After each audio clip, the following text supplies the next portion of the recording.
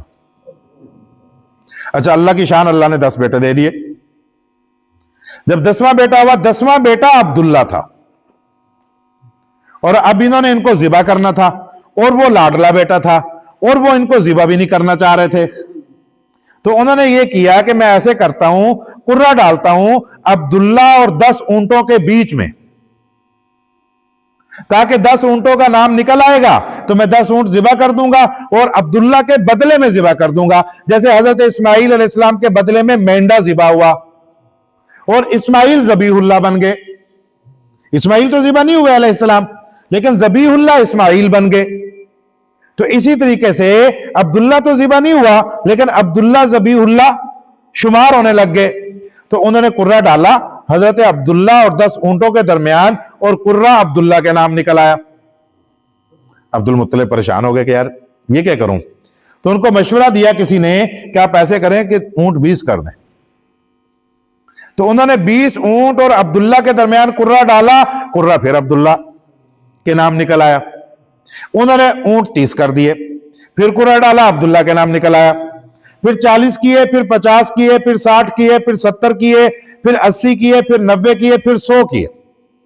ادھر حضرت عبداللہ کا نام اور ادھر 100 اونٹوں کا نام، اور قرہ ڈالا اور قرہ 100 اونٹوں کے نام نکل آیا۔ تو وہ چاہیے رہے تھے، تو انہوں نے حضرت عبداللہ کے یوں کہیں کہ سر پہ وار کر گویا کہ 100 اونٹ جو ہے وہ صدقہ کر دیے۔ اور یہ اسلام کے پہلے کی چیز ہے، اس وقت تو پتہ ہی نہیں تھا اسلام، اس وقت تو نبی کریم صلی اللہ علیہ وسلم کی بھی ولادت نہیں ہے۔ تو 100 اونٹ ذبح کر دیے۔ جو بات اس کے ساتھ ذکر کرنے لگا ہوں، اسلام نے بھی بعد میں مسلمان کی یا کسی مرد کو کسی یعنی جو محفوظ الدم شخصیت ہے محترم، اس کو قتل کرنے کی جو دیت رکھی وہ 100 اونٹ رکھی بعد میں۔ حالانکہ اسلام کے پہلے کا حکم تھا اور قریش میں پہلے سے چلتا آ رہا تھا، اور اس وجہ سے اللہ کے نبی صلی اللہ علیہ وسلم کا ایک لقب تھا ابن الذبیحتین، ایک ذبی، وہ 2 ذبیحوں کے بیٹے تھے۔ اسماعیل علیہ السلام کی بھی نسل میں سے ہو گئے اور عبداللہ علیہ السلام کے بھی بیٹے ہو گئے، دونوں ذبیح اللہ تھے، دونوں کو ذبیحتین کہا، ان کو ابن کہا۔ تو نبی کریم صلی اللہ علیہ وسلم کے لقبوں میں سے ایک لقب ابن الذبیحتین بھی تھا۔ حضرت عبداللہ بڑے ہو گئے اس کے بعد۔ اچھا، ایک اور بات ساتھ جوڑتا ہوں، ابھی موقع پر بعض باتیں جڑ جاتی ہیں اور اس کے بعد ہم پھر بات اپنی ختم بھی کر لیں گے کہ قریش کا مقام اور مرتبہ عرب میں کیا تھا۔ قریش عرب کے یوں کہیں کہ وڈیرے تھے، خادم الحرمین تو ایسے کوئی بھی نہیں بن سکتا نا۔ حرم کی خدمت بھی قریش کے پاس تھی، اور تمام تجارتی سفروں کا امپورٹ ایکسپورٹ بھی عرب کے پاس تھا، قریش کے پاس تھا۔ اور یہ سلسلہ بھی ہاشم اور ان کے 4 بھائیوں نے شروع کیا تھا۔ باقاعدہ انہوں نے لازمی سفر کیے تھے، اس کو رستے کے پرمٹ کہتے ہیں، کیونکہ ڈاکے تو پڑتے تھے اور مال محفوظ نہیں ہوتا تھا۔ قرآن مجید نے اس کو ذکر کیا، وَآمَنَهُم مِّن خَوْفٍ، کہ تم تو خوف میں زندگی گزارتے تھے، امن تو ہم نے آپ کو دیا۔ تو ہاشم نے شام کے ساتھ تجارت شروع کی۔ ایک تھے مطلب، ہاشم کے بھائی تھے، اور جب ہاشم کا انتقال ہو گیا تو ہاشم کے بیٹے عبد المطلب کو مطلب نے پالا تھا، مطلب نے بھتیجے کو پالا تھا۔ تو چونکہ عرب کا یہ رواج تھا کہ جس چیز کے ساتھ کوئی جڑا ہوتا اس کے ساتھ عبد کا لفظ لگا دیتے تھے کہ گویا کہ یہ مطلب کا غلام ہے، ورنہ وہ مطلب کا بھتیجا تھا، اس سے یہ عبد المطلب مشہور ہو گئے۔ تو مطلب ان کے چچا تھے، عبد المطلب یہ ہاشم کے بیٹے ہیں اور ان کے بھتیجے تھے، اور یعنی مطلب کے، اور ان کے ہاں پرورش ہوئی تھی۔ تو ہاشم نے شام کے ساتھ تجارت شروع کی، مطلب نے یمن کے ساتھ تجارتی معاملات کیے، ایک بھائی نے مصر کے ساتھ اور حبشہ کے ساتھ تجارتی معاملات کیے، اور انٹرنیشنل تجارت جو ہے، اور قرآن مجید نے اس کا حوالہ دیا لِإِيلَافِ قُرَيْشٍ إِيلَافِهِمْ رِحْلَةَ الشِّتَاءِ وَالصَّيْفِ، کہ گرمیوں کے موسم میں تم ایک طرف تجارت کرنے جاتے ہو اور سردیوں کے موسم میں تم ایک طرف تجارت کرنے جاتے ہو۔ یہ بات یہاں بیٹھ کے سمجھ میں نہیں آ سکتی، یہ بات مری والوں کو سمجھ میں آتی ہے، جو 6 مہینے کے لیے کہیں اور جاتے ہیں، 6 مہینوں کے لیے کہیں اور جاتے ہیں۔ تو ان کی تجارتوں کے رخ بھی طے ہوتے ہیں کہ کہاں کرنی ہے, کیسے کرنی ہے. یہ میری ایک دفعہ یہ فیڈز والوں سے یہ بات ہوئی, رومی فیڈز والوں سے. میں نے کہا یار آپ کے ہاں فیڈز آتی تو نظر آتی ہے لیکن انڈے جاتے نظر نہیں آتے. 5-6 لاکھ میں نے سنا ہے انڈے ہوتے ہیں, یہ انڈے کہاں جاتے ہیں؟ انہوں نے کہا جی جب سردیاں ہوتی ہیں تو انڈے پاکستان میں چلتے ہیں اس لیے کہ ریٹ یہاں پر زیادہ ہوتا ہے, اور جب گرمیاں ہوتی ہیں تو کنٹینر میں ہم ٹیمپریچر سیٹ کر کے انڈے سارے باہر بھیج دیتے ہیں. اس کا مطلب یہ تجارت والوں کو رخ پتہ ہوتے ہیں کہ کس وقت کہاں کرنی ہے اور کس وقت کہاں پر تجارت کرنی ہے. تو قریش کا قبیلہ جو ہے یہ پوری دنیا کے اندر آزاد قبیلہ تھے, غلام نہیں تھے, کسی سلطنت کے نیچے نہیں تھے, بہادر قبیلہ تھے, کسی کے نیچے آنا پسند بھی نہیں کرتے تھے. اور آپ کو میں ایک حوالہ آگے جوڑتا ہوں, جب ہرقل روم کو اللہ کے نبی نے خط لکھا, وہ آخری زندگی میں مدنی زندگی میں خط لکھا, تو ہرقل نے پتہ کیا, ہرقل کون تھا؟ روم کا بادشاہ تھا. اس نے پتہ کیا کہ قریب میں پتہ کرو کوئی عرب کا بندہ موجود ہو. تو عرب کے تو تجارتی قافلے پہنچے ہوئے تھے. ابو سفیان تھا, مشہور واقعہ اسلامیات میں ہم پڑھتے تھے. تو ابو سفیان کو بلایا, اس کو آگے کھڑا کیا, باقی سب قبیلے والوں کو, وفد والوں کو پیچھے کھڑا کیا اور کہا میں آپ سے کچھ سوال پوچھوں گا. اور آپ کو یاد ہوگا جن لوگوں نے ہمارے پروگرام میں شرکت کی, قاری حنیف جالندری صاحب نے یہ قصہ پورا تفصیل سے سنایا کہ 11 سوال پوچھے گئے. اس میں ایک سوال ہرقل نے پوچھا تھا, کیف نسبہ, اس نبی کا نسب کیسا ہے؟ تو ابو سفیان نے جواب دیا تھا, ابو سفیان نے جو کافر تھا اور دشمن تھا اور اسلام کے آئے کو 16-17 سال ہو چکے تھے, 13 سال تو یہی مکہ میں اور 5-6 سال مدینہ میں گزر چکے تھے. جب ہرقل نے سوال پوچھا تو اس نے جواب میں کہا کہ یہ ہمارے قبیلے میں, یہ ہمارے عرب میں ذو نسب, بڑے نسب والے ہیں. اور اس کے جواب میں قاری حنیف صاحب کا قصہ آپ کو یاد آ رہا ہوگا, جب وہ 11 سوال ہو گئے اور 11 کے 11 جواب ہو گئے, اس کے بعد ان 11 جوابوں کو ہرقل نے یاد رکھا اور ہر جواب کے اوپر اپنا ایک ایک تبصرہ بھی دیا. اس تبصرے کے اندر یہ جملہ بھی بولا کہ اس کے بارے میں کہ انہوں نے کہا تھا کہ یہ ذو نسب, بڑے نسب والے ہیں. تو ہرقل نے کہا تھا کہ ہر نبی بڑے نسب والا ہوتا ہے, اللہ نے کوئی نبی بغیر نسب کے نہیں بھیجا. اور اللہ کے نبی صلی اللہ علیہ وسلم نے فرمایا کہ خرجت من نکاح ولم اخرج من صفاح من لدن آدم الى عبداللہ, کہ میں نکاح کی اولاد ہوں, میں زنا کی اولاد نہیں ہوں, حضرت آدم علیہ السلام سے لے کر حضرت عبداللہ تک. یہاں تو پتہ ہی پتہ ہے, یہاں تو پتہ ہی پتہ ہے کہ حضرت عبداللہ سے حلال بیٹے کی ولادت ہوئی اور حضرت عبد المطلب سے حلال بیٹے کی ولادت ہوئی. اللہ کے نبی نے فرمایا کہ حضرت آدم علیہ السلام سے لے کر یہاں حضرت عبداللہ تک میری پوری نسل کے اندر خرجت من نکاح, میں نکاح کی اولاد ہوں, ولم اخرج من صفاح, میں زنا کی اولاد نہیں ہوں, من لدن آدم الی عبداللہ, یعنی میرا نسب شریف ہے. تو یہ بات بھی عرض کرنے کا مقصد یہ ہے کہ قریش بہت معزز قبیلہ تھا عرب کا, اور اللہ کے نبی صلی اللہ علیہ وسلم کی ولادت کے لیے اللہ جل جلالہ نے اس قبیلے کا انتخاب کیا اور اس میں اللہ کے نبی صلی اللہ علیہ وسلم کی ولادت ہوئی. تو اس کے ساتھ ہی ہم اپنی بات کو ختم کرتے ہیں اور باتوں کا تھوڑا سا خلاصہ جو ہے وہ کر لیتے ہیں. آخر میں 3 بار ہم سب مل کر درود شریف بھی پڑھ لیتے ہیں. آئندہ شروع میں بھی ہم درود شریف پڑھ لیا کریں گے, چاہے چھوٹا درود شریف پڑھ لیں کہ صلی اللہ علیہ وآلہ وسلم, صلی اللہ علیہ وآلہ وسلم, صلی اللہ علیہ وآلہ وسلم. تو آج شروع میں نے جو آپ کو پہلی بات عرض کی وہ یہ عرض کی کہ ہم درود شریف کا اہتمام کریں. دوسری بات جو عرض کی وہ یہ ہے کہ سیرت کو ہم اپنانے کے لیے اور عمل کرنے کے لیے اختیار کریں. اگر کہیں سیرت ہماری زندگی کو چیلنج کرتی ہے تو ہم ابھی سے تہیہ کریں کہ ہم اپنی زندگی کو تبدیل کریں گے. تیسری گزارش یہ عرض کی کہ سیرت کو آگے بیان کرنا بھی شروع کریں.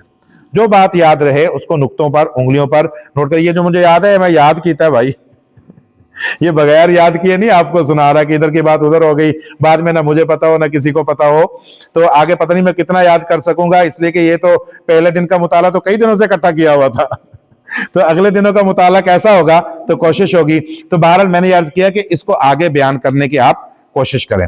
چوتھی بات جو میں نے عرض کی وہ یہ ہے کہ جزیرۃ العرب میں نے آپ کو بیان کیا، اور 7 بر اعظم وہ میں نے آپ کو ذکر کیا، اور رومن امپائر اور پرشین امپائر اس کا تذکرہ کیا، اور سعودی عرب، جزیرہ نما عرب کے اندر 12 ملکوں کی تفصیل جو ہے وہ آپ سے ذکر کی، باقی کچھ چیزیں، اور ایک نقشے کی بڑی اہم بات بھی، مشرق مغرب شمال جنوب، یہ بھی میں نے آپ سے اس کے اندر ذکر کی۔ اس کے بعد نبی کریم صلی اللہ علیہ وسلم کا نسب میں نے آپ کے ساتھ 22 پشتوں تک ذکر کیا، یعنی 21 پشتے بنتے ہیں، 22 میں تو خود نبی کریم صلی اللہ علیہ وسلم کی ذات گرامی موجود ہے، اور پھر قریش کی وجہ ذکر کی۔